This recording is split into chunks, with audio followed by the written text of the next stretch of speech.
Robert Lee Yates was born on the 27th of May 1952. He grew up in the middle-class area of Oak Harbor in Washington. His family were religious and attended the local church regularly. Although avid churchgoers, his family were no strangers to trouble. His grandmother had murdered her husband with an axe long before Yates was even born. When he was young, Yates attended Oak Harbor High School, where he graduated in 1970.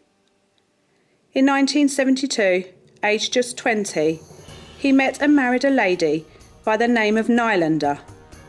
But this marriage did not last long, and she filed for divorce in May of 1974. The very next month, another marriage licence was applied for by Yates, but this time for a woman by the name of Linda Brewer. The couple then married in July of the same year. By 1975, he got a job at the Washington State Department of Corrections as a correction officer and was placed at the Washington State Penitentiary in Walla Walla. He was not happy in his work here and soon signed up to join the United States Army. Yates was happy here and had a long and prosperous career. He served proudly as a nation's peacekeeper in the 90s, in places such as Germany and Somalia, gaining himself many achievement medals and commendation medals. In the mid-90s, the Army were beginning to make lots of redundancies, and Yates saw this as his way out. He was only 18 months short of the statutory 20-year service to get retired on a full pension.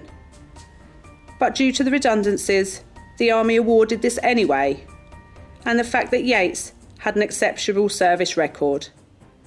And he finished his long-serving time in the Army in 1996. He did after this, however, take a job in the National Guard for a few years until the year 2000, when he was shockingly charged with first-degree murder. The police had arrested Yates for a multiple of first-degree murders of local prostitutes who had all been murdered in Spokane, and most of them had been known to have worked in the notorious Skid Row area between the years of 1996 and 1998, although his span of crimes went back even further than that, to the 1970s, and may have even been active in another country. Yates would pick up women who were prostitutes in the area and were perusing for business. He would agree his price for the business that was agreed. Then, in usual fashion, they would get into his Ford van or white Corvette car, where he would take them to different locations and kill them using his trusty Raven handgun. His usual MO, which was shooting them in the head, then dumping their limp bodies in areas of greenery to stop them being discovered quickly by the authorities. Bizarrely, one of his victims was found buried in his own back garden, surrounded by flowers, after a search was performed at his home after his arrest. In 1998, Yates was close to being captured by Spokane police. He was brought in for questioning over the 1st of August shooting and wounding of a lady called Christine Smith. He was brought into the station in mid-September 1998 and was asked to provide a DNA sample, which was the usual protocol for a person arrested or even just being questioned for such a crime. Yates refused this, stating it seemed over the top to ask an ex-Army sergeant and family man to perform such a thing. He was then released with no charge. Yates was then also arrested in January 1999 for striking his daughter, but was told that he would not face charges if he didn't do anything similar for the next 2 years. A probation-type deal. The deal was accepted, and again Yates went on his way to normal life. The police, unaware that they had a serial killer in their station. Then again, on the 18th of April 2000, Yates was subject to another arrest. This was for the murder of a lady by the name of Jennifer Joseph. A search warrant was executed for his white Corvette that Yates was known to drive. Forensic searching was performed and blood particles were found in the car. The DNA was sent off for testing and it had a hit on the database and shockingly linked Yates to 12 further victims. He was now a known serial killer. When these details were being put through the system, it was pulled up that Yates had previously been stopped in that very same car as the police were hunting it. But as the officer who stopped him recorded the car as a Camaro, he was let on his way. Yates was now in the frame for 13 counts of first-degree murder. His only way to avoid the subsequent death penalty was to strike a plea deal. In exchange for his full confession and details of all of the 13 murders and each of the victims, he would get a life sentence rather than the death penalty. This plea was agreed, and that is what Yates did. He told the police about picking up prostitutes in the Skid Row area, taking them to a quiet area and using his gun to callously end their young lives. The details of the victims were for Connie Ellis, whose body was discovered on the 13th of October 1998, then Micheline Durnin in early July 98. Melody Murphin in May. She was the victim that had been buried in Yates' garden under his wife and children's nose for all of that time without them suspecting a thing. Linda and Sonny also found in 98. Then in 1997 the bodies of Laurie, Sean McLennan and Sean Johnson, Melinda, Darla, Jennifer and Heather. And the first two victims of this 2-year serial killer's crime spree was Shannon, whose body was discovered in June 96. All of these families now had closure about what had happened to them, and the man who was responsible was finally in police custody. This was said to be one of the worst serial killers at the time in Washington. Yates preyed on vulnerable women who were trying to earn a living. At first, this serial killer was careful.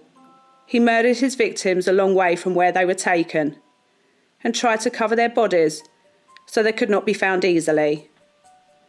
But as the victim count got higher and he was literally getting away with murder, he started to leave the bodies not far from when they were taken, and he left them in full sight to be found soon after their murder. Due to his guilty plea, his trial was not long, as the jury did not have to determine whether he was guilty of murder. They just had to come up with the sentence he deserved. And as the death penalty was not an option due to the plea deal he made, the married father of 5 was given 408 years of prison time in Spokane County Jail. At last, this heinous serial killer would be behind bars for the rest of his life. But that was not all. In 2002, Yates faced further charges. His murders had crossed into Pierce County, and due to the fact that they did not agree to the plea for the victims that had been found in their jurisdiction, Yates faced 2 further first-degree murder charges, and was on the 4th of October was sentenced to the death penalty. Another twist to this already shocking case. A review was made on a 1975 case where a courting couple were in a field having a picnic at Mill Creek when they were brutally shot from a distance, like target practice. The victims, Patrick, who was shot in the head 3 times, and Susan, who was shot twice. It was put to Yates that he in fact was the killer of Patrick Oliver and Susan Savage. Yates admitted that it was him and that he was responsible for these murders. And he stated that they were in fact his first ever victims. A crime spree that now had been active for decades. Another 2 first-degree murder charges added to his list. Then another case was brought to light. This was of Stacey Elizabeth Horn, originally from Seattle. She was a 23-year-old prostitute who got into Yates' car to do business when he drove her to Mount Vernon and murdered her. Her death was put down to the infamous Green River Killer, but due to the similarities in Yates' case, her name was put to him also, and shockingly, he admitted to the killing of this young woman. He was able to substantiate exactly where she was found and also the extent and location of her injuries. Yates' death count was now at 16. Currently serving time on death row for his part in a 2-decade crime spree. All had thought this case had finished, but an appeal was launched on behalf of Yates. He had made the complaint that the plea deal that he took should have been all-encompassing, and that the death penalty should not have been sought after the later admissions of guilt. But this was thrown out, and the death penalty still remains. The appeal which was launched halted an execution date which was set for September 2008. After the extensive search on Yates' car and home, lots of blood samples had been collected, some of which were identified to belong to some of the victims named. But there are still some that are yet to be identified. So police fear that Yates' actual number of killings is much higher than he has been charged with. Since being held in jail, the German authorities have been in touch with the case handlers and have asked for a joint operation to help them solve 26 murders of young women in their country, all of which happened while Yates was serving in the army and based in Germany. Yates has still to this day refused to give a blood sample. He must know that this will lead to more victims to be revealed that belong to him. But currently, Robert Lee Yates is behind bars on death row, awaiting execution for the murders of 16, although this number could be upwards of 50. Thank you so much for your continued support. Feel free to leave a comment, as we enjoy reading them. If you like the video, please hit the like button and subscribe if you want to hear more stories from Crime Busters.